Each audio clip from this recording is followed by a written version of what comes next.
लेकिन नया देख के अकेला देख के डिस्टर्ब मत कीजिए। चलिए बोलिए। नहीं आप बोले, मेरा समय अभी खत्म हुआ, हम कुछ बोले नहीं है। आप इनको दिक्कत है, आपका समय नहीं संसदीय मंत्री हो, खड़ा होकर बोले कि जयराम बाबू आप ऐसे इस तरह की सब प्रस्तुत नहीं कर सकते, हम अगला बार से नहीं करेंगे। ठीक ठीक चलिए, सीखेंगे कैसे हम लोग? ठीक है। ये तो दो मंत्री हल्ला करने लगते हैं, आधा घंटा हल्ला कीजिए। उनकी आपत्ति है, उनकी आपत्ति वो आसन को संबोधित करेंगे, सदस्य को संबोधित करना सदन के शिष्टाचार के विरुद्ध है। इधर हमारे तरफ मुखा, हम भी वही, अध्यक्ष महोदय हम भी वही कह रहे हैं कि यदि हमारी बातें त्रुटि है तो धन्यवाद अध्यक्ष महोदय। पर्यटन, युवा कार्य और कला संस्कृति पर अपनी बात को रखूंगा। सबसे पहले पर्यटन पर, चूंकि हमारे बड़े भाई माननीय मंत्री हमारे पड़ोसी क्षेत्र से आते हैं और पारसनाथ की गोद से आते हैं, और मेरा भी मानना है अध्यक्ष महोदय कि सरकारी नौकरियां, उद्योग, कृषि के बाद अगर हम लोग पर्यटन की ओर बढ़ें तो राज्य के युवाओं की नाराजगी को हम दूर कर सकते हैं।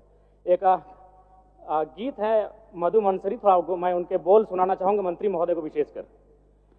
स्वर्ग जैसन सुंदर, मान्य सदस्य गाना के सुर में नहीं, आप उस सुर को पढ़ दीजिए, गाना नहीं, सदन के अंदर में गाना नहीं चलता। सुना देते हैं। स्वर्ग जैसन सुंदर, अंधन से भरल धरती, सबसे सुखी संपन्न, हाय रे हमर सोना स्वर्ण रेखा शंख कोयल मयूराक्षी दामोदर, साहिबगंज में गंगा बहे फल्गु नदी बढ़ाकर। अध्यक्ष महोदय मेरा मानना है अगर हम पर्यटन, चूंकि झारखंड राज्य, क्या हल्ला क्या कर रहे हैं? चलिए बोलिए बोलिए, समय आपका समाप्त हो जाएगा। समय क्या खराब कर रहे हैं? मान्य सदस्य अध्यक्ष महोदय गलत हो रहा है। आप बोलिए ना। लोग यहाँ सारी पढ़ के निकल जाते हैं। अच्छा ठीक है, 1 to 1.5 मिनट का समय मिलता है, मेरा समय क्या खराब करते हैं आप? मान्य सदस्य, आपको आपत्ति बाद में बोलिए, हम अगला बार से नहीं बोलेंगे। मान्य सदस्य गाना नहीं, गलत है, गाना नहीं, नहीं इनको आपत्ति है, अगला बार से बोलेंगे। समय गाना नहीं अध्यक्ष महोदय हम नहीं बोलेंगे। अरे भाई हम नया आए सदन में, संसदीय मंत्री खड़े हैं, वो बोले खड़े होके, नहीं अब बोलिए जब आपका भाषा। अच्छा बैठिए जयराम जी, बैठिए। इरफान साहब बैठिए। माननीय सदस्य इरफान जी, संसदीय कार्य मंत्री। माननीय अध्यक्ष महोदय, नए सदस्य हैं, जी सदन का आचरण सीखने की आवश्यकता है। माननीय सदस्य को यह बताया जाए कि वो आसन को संबोधित करके बोल सकते हैं, किसी सदस्य को संबोधित करके नहीं बोल सकते हैं, और यही परिपाटी सदन की रही है। उनकी आपत्ति है, उनकी आपत्ति वो आसन को संबोधित करेंगे, सदस्य को संबोधित करना सदन के शिष्टाचार के विरुद्ध है। इधर हमारे तरफ मुखा, हम भी वही, अध्यक्ष महोदय हम भी वही कह रहे हैं कि यदि हमारी बातें त्रुटि है तो आपको आधा घंटा मंत्री के पक्ष से आता है, आप हमको सुझाव दीजिएगा, हम अगला बार से नहीं बोलेंगे। मान्य सदस्य आसन की और मुखातिब हो। ठीक है, आसन की ओर कैसे नहीं बोलते हैं? आसन की, कैसे नाम एक दूसरे का नाम लेके बोलते हैं? आसन की ओर, इधर वाले इधर का नाम लेते हैं, इधर वाले इधर का नाम लेते हैं, लेकिन नया देख के अकेला देख के डिस्टर्ब मत कीजिए। चलिए बोलिए। नहीं आप बोले, मेरा समय अभी खत्म हुआ, हम कुछ बोले नहीं है। आप इनको दिक्कत है, आपका समय नहीं संसदीय मंत्री हो, खड़ा होकर बोले कि जयराम बाबू आप ऐसे इस तरह की सब प्रस्तुत नहीं कर सकते, हम अगला बार से नहीं करेंगे। ठीक ठीक चलिए, सीखेंगे कैसे हम लोग? ठीक है। ये तो दो मंत्री हल्ला करने लगते हैं, आधा घंटा हल्ला कीजिए, क्या करना है?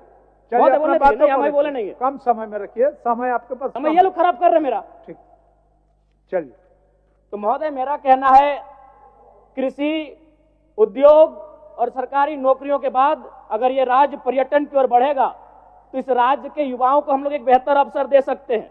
उसके लिए सबसे पहले मैं माननीय मंत्री जी का आसन के माध्यम से शुभकामनाएं देना चाहूंगा, चूंकि वो एक गिरिडीह से आते हैं और गिरिडीह का मतलब ये होता है गिरी माने पहाड़ और डी माने एक पहाड़ों का स्थल।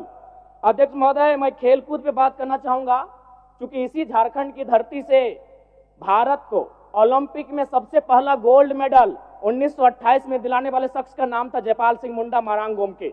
यानी अगर हम लोग खेलकूद में तरासें, अभी रॉबिन मिन जी भी आईपीएल में मुंबई इंडियंस से खेल रहे हैं, तो अगर खेल में हम लोग फोकस करें और युवाओं को ऐसा लगे कि खेल में उनका करियर बन सकता है, तो संभावना है कि हमारे राज्य के युवा खेल को अपने करियर के रूप में संवारेंगे। लेकिन शर्त होगा, और एक विषय अध्यक्ष महोदय, अन्य राज्यों में आप देखिएगा कि खिलाड़ियों को डीएसपी बनाया जाता है, खिलाड़ियों को एसआई बना दिया जाता है, और हमारे यहाँ कांस्टेबल बनाया जाता है। इस पर सरकार को सोचने की आवश्यकता है। अध्यक्ष महोदय मैं हल्का सा समय लूंगा कला और संस्कृति में, क्योंकि झारखंड जब आंदोलन, अलग राज्य की लड़ाई हो रही थी, उस समय जब शाम होता था तो आंदोलन करने के बाद जो हमारे आंदोलनकारी होते थे वो एक अखाड़ा लगाते थे और उस अखाड़े में मांदर की थाप होती थी, झूमर होता था, नटवा का नृत्य होता था। कहीं ना कहीं कला संस्कृति का भी झारखंड आंदोलन में बड़ी भूमिका रही है। इसीलिए मैं आसन के माध्यम से सरकार से ये मांग करता हूं कि झारखंड के जो शिल्पी और कलाकार हैं उनको बंगाल सरकार के तर्ज पर प्रोत्साहन राशि दिया जाए। इससे कलाकारों का भी सम्मान मिलेगा और झारखंड की कला संस्कृति को संरक्षण दिया जा सकता है। धन्यवाद अध्यक्ष महोदय।